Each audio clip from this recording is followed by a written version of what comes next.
George Kennedy says in Naked Gun, doctors say Nordberg has a 50-50 chance of living, but there's only a 10% chance of that.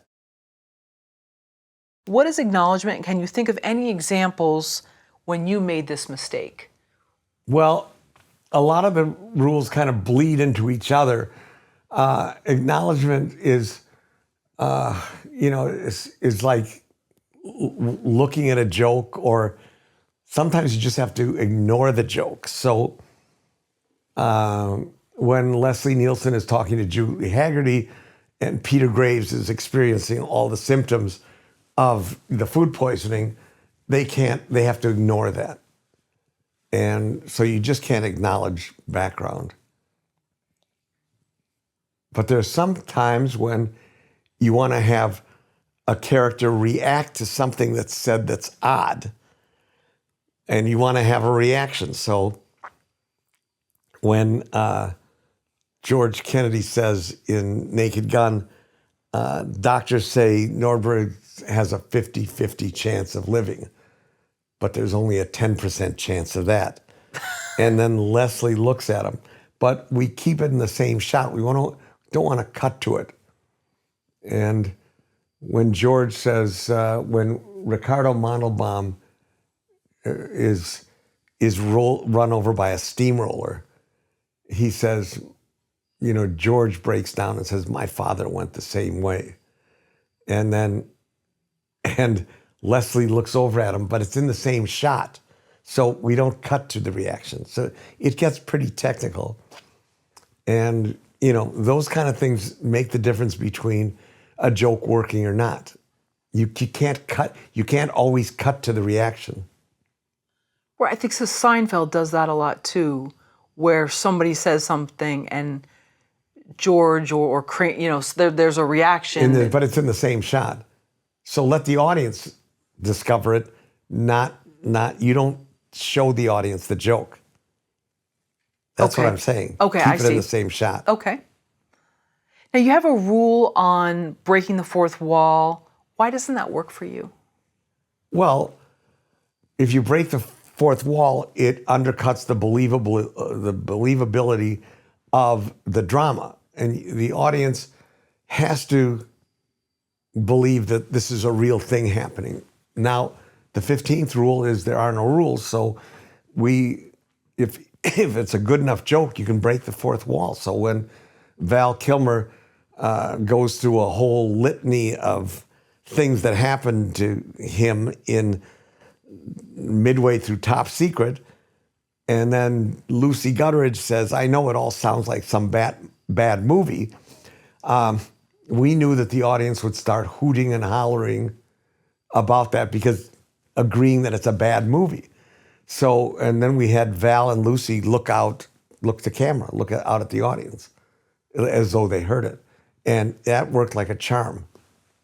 And then we talked about this earlier, and that's how we all love trivia, but trivia doesn't work in comedy. Well, you have to, the audience in Spoof, the audience has to share the reference. So you can't do some oddball reference and think the audience is going to go, ha, that's funny. I mean, it won't work. The audience has to share the reference. So that's what trivia is about. So, but sometimes the audience will share the reference if it's a contemporary reference, you might get a laugh in that ear, but comedy should last. They shouldn't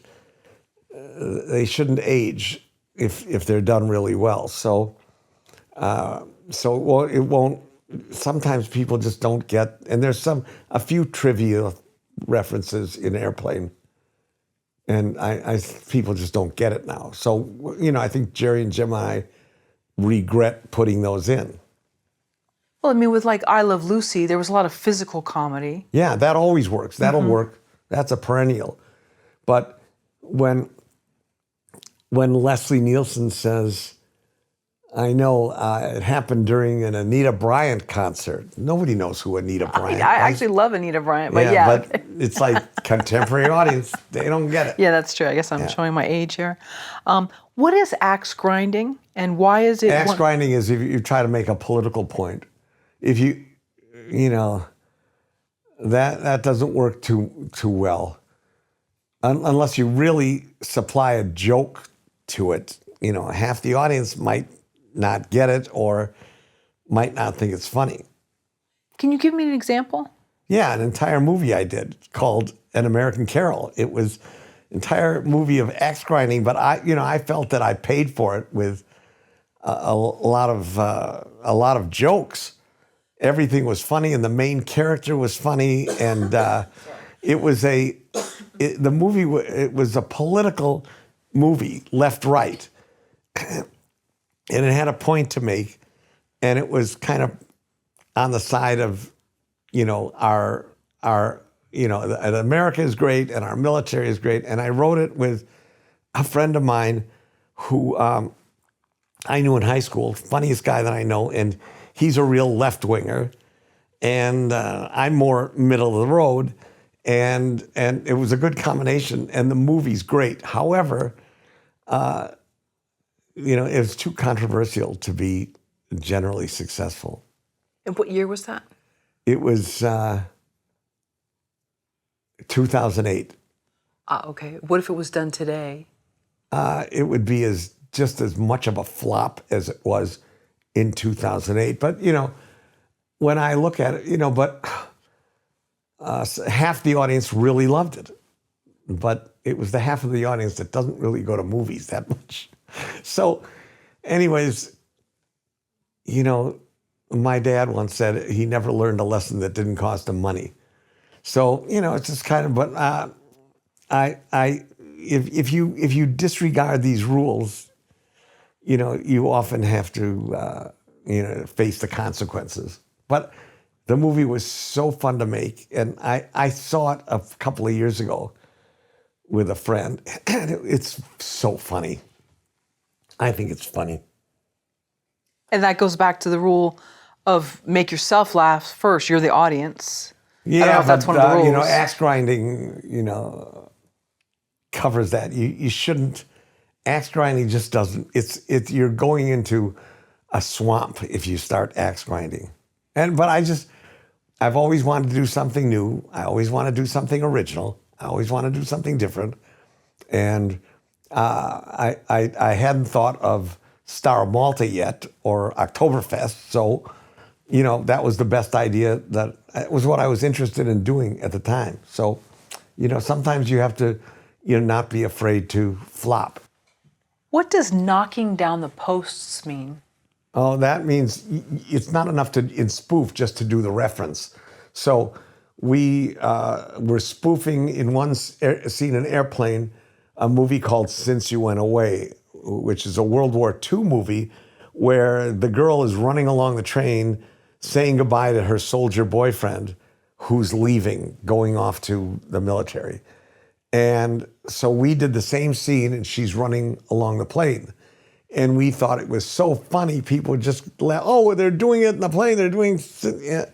So it's kind of a mixture of trivia and knocking down the posts. So it wasn't funny until she started knocking down the posts in the scene. We didn't get a laugh until she did. So, and we have to get a laugh. You have to get a laugh. Otherwise, we would have cut that whole scene if the post didn't work. Straw dummy.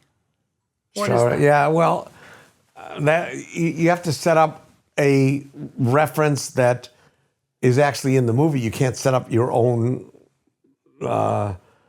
reference that isn't in a serious movie and then knock it down. So, and that's what we call a straw dummy.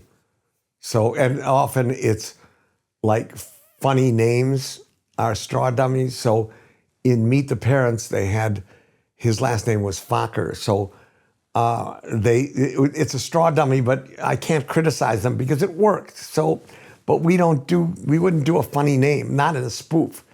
you know, meet the Fockers. They did a whole thing, and it was like their own.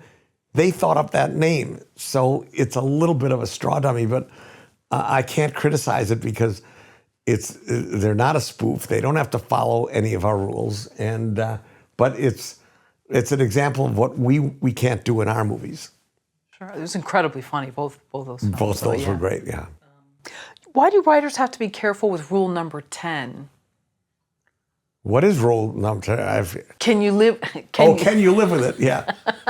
Well, you know, once something's set up, you have to just. It's a joke. Just works for a minute, and then it should be gone. So when Leslie and George are in the stakeout and they're eating pistachio nuts, and the joke is that Leslie's lips turn pink, and so, but in the next scene he's fine, and when he crashes through the roof, the skylight in Naked Gun 2.5, and he's all messed up. We can't keep him messed up for the whole scene.